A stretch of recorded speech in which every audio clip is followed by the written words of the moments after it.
Thank you, Marty. Hi, everybody. Welcome to the Northtown News Magazine, a presentation of Sonny Hersh and myself.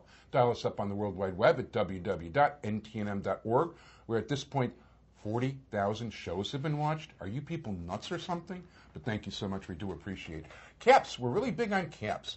It's good to go to your community policing meeting. If you live in the 24th District, Sonny Hersh, who in his spare time is the chairman of the District Advisory Committee, as well as the civilian beat facilitator of Beat 2413. He has set up a website, caps24.org, where you can get all the meetings for West Rogers Park and Rogers Park and a tiny bit of Edgewater. Elsewhere in the city, dial 311 in other cities. Find out if your city has community policing and check it out from there. It is a pleasure to have the Democratic candidate for a state's attorney, recently arrived from the Democratic National Convention, Anita Alvarez. Oh, nice. How are you? Oh, I'm just great. And how are you finding campaign life? Oh, campaign life is going well. The summer is officially over now, and so we're back into full campaign mode. But I was able to take a little bit of time off in the summer just to kind of enjoy it. But I haven't stopped, though. I continue to do stuff since the primary. But now my schedule is really filling up. Well, yeah, this is the time. If you're going to do it, this is definitely the time to do it. That's right. I mean, how are people receiving you? How is your reaction? This is the first time you're really campaigning this race. Yes, and as you're well aware, the primary, there were 5 other people besides myself in that primary, so 6 of us, so it was really hectic. Now I only have one opponent, but as I go around the county, I think I'm being very well received. People that supported me in the primary are very happy to see me come out, and those people who weren't with me in the primary and were backing some of my other opponents have now gotten behind me, and so that's wonderful. And so I have new support out there that I didn't have. I think that's terrific. It really does look like a Democratic year. Not that you should ever be cocky about you got to work hard no matter what you're doing. But I mean, with Obama at the top of the ticket and the Republican Party shooting itself in the foot, almost as bad as the Democrats in Springfield are. I can't see anything stopping the I can't see a Republican winning anything this time around. Yeah, it is exciting. It's exciting to be a Democrat, and we just came back from the convention last week, so it was my first convention. So I learned a lot of things. It was really the energy and the excitement that you felt, particularly on Thursday when Barack made his speech. Was just, it's hard to describe. It's like you had to be there, but it was really a good feeling. It was a good feeling to be there with all not just people from Illinois, but all over the country, and the support that is out there. So I think it is going to be a Democratic year, but I think we still have to run. And did the mayor, wasn't that his advice to Barack, that always run as if you're the underdog, you know? And so I think that's what we have to do. And so that's why we haven't stopped doing what we've been doing, and we're going to continue to go out there. Yeah, I think that's definitely important. So when, let's say you won, okay, there's a good chance of that. What are you going to be doing?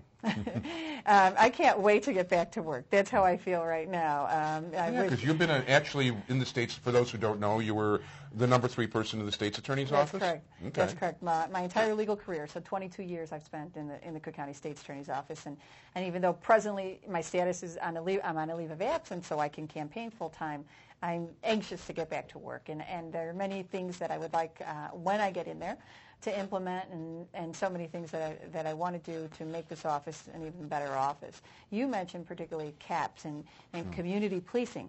And one of the things that I talked about in the primary, which I am truly committed to, and that is to bring back our community prosecutions offices. And that was, offices that we had scattered throughout the city. And really we didn't have enough of them. But I think they're very important, because I think it's important for us to be in the communities. I think it's important for our voters and the people of Cook County to know exactly what we do and feel that they have a place that they can go. It's like putting a face to a name, so to speak, and I think it's important, particularly in certain communities. There's a distrust of law enforcement, and that's something that's out there, and I think we have to do a better part to try to combat that, to kind of bridge that gap. And so I'm very committed to our community prosecutions offices, to restoring them. I think it's very important to humanize things, and when you do put a face on things, it makes a difference. I know in the early 70s when I was doing reporting, it wasn't that long after the Democratic Convention, the police and general public mistrusted themselves greatly. Mm-hmm. And it's such a different attitude now, because even some of the old-timers are forced to be friendlier because that's the nature of the police force. And I think, too, if people got to meet the prosecutors and saw that they didn't really bite and all the rest of it. Exactly. It may sound funny, but that's really what it boils down to. You put a human face on things, it makes a difference. So we had a community prosecution office, I think, just north of Foster on Western in the cemetery. So what's in the office? I mean, what was in the office, and how do you see that office? Physically, I don't know what's in there now, but I Oh, no. What I mean is people-wise. People-wise. Well, I think what we need to do is what we had before were certain assistants assigned to those offices and then rotating others in. And that is something that we can do again. But I think the other thing we need to do because of budget concerns, and that's the reason we closed those offices, was because of the budget. What we need to do is be a little more creative and maybe create some partnerships in the private sector so we can get these spaces and get the resources that we need. And then, I think we can do some reshifting of personnel in order to get people to rotate in those offices so we can man them. But I think we have to do a little more on our end to not be so dependent on the county budget, because I don't have to tell you, every year it's the same thing. We're fighting for more money that we don't get. So I think we have to be a little more creative and seeking grant funds, seeking maybe some help and partnership in the private sector. It's probably a good idea. As a matter of fact, in the previous week, Alderman Stone was talking about how they thought the CTA thought their problems were going to be solved with the real estate transfer tax and the flow of money there. But now that real estate isn't selling, there's a $55 million shortfall for the CTA this year. Right, exactly. So that's why I think we have to think of some new ways to get some revenue. I do know that when we had the office over there too, more of the police officers locally also had a better relationship with the attorneys that were there, and that led to better relationships with the attorneys in other places too. Exactly. You're actually absolutely right, because it just opens the door and allows people in a less structured setting than going to 26 in California or going to a courtroom and having to go through that whole court process, in your neighborhood. And you have a state's attorney who's going to follow that case from the beginning to the end. And the fact that you're going to have some place to go and voice your complaints or your concerns. And I think that helps. I think that really helps. Okay. Now, right now, how many people work in the state's attorney's office? Well, we lost, obviously, some spots 2 years ago with the budget when we had to actually let people go. We are the second largest prosecutor's office in the nation, second only to Los Angeles. So we should be up around 900 assistant state's attorneys. We're probably a little below that because of budget. But overall, there's 1,400 people in the office. That would be the attorneys as well as the support staff. And you've got to cover all the various courthouses throughout the... That's correct. So there's, about 9 or 10 or something like that? There's 6 districts, and sometimes people forget. They think it's just the city. But no, it's, the Rolling Meadows and Skokie and Markham and Maywood and Bridgeview. So you have all those other districts that we have to staff, and we have to cover those cases. So there are a lot of cases. Yeah, that's a lot. That's for sure. It is. It's a lot. What kind of workload does an average state's attorney handle? I mean, I know there's not such a thing as average, because right. I know some people, like, for instance, when we had Tom Byrne, who won for judge, he'll prosecute murder cases in Rolling Meadows, which is not going to be the same person as somebody who's doing misdemeanors at 26th in California. That's correct. That's correct. And it all depends, for the courtroom that you're assigned. Some are heavier than others depending on the types of cases, particularly drug cases. A drug courtroom will have more cases than other courtrooms. But a typical 26th Street in California felony trial courtroom will have anywhere from 200 to 400 cases on the call. And so those ASAs who are assigned to those courtrooms are responsible for all those cases. That's assistant state's attorneys. Right, I'm sorry, Okay. assistant state's attorneys.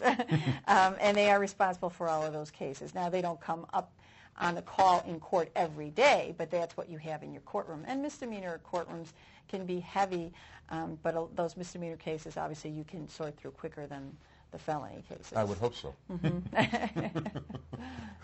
Yeah, I've been in court a few times. I mean, fortunately, on the right side of the, well, of the gates. good. Yeah, I'm going to try to keep it that way. Oh, yeah, I think you will.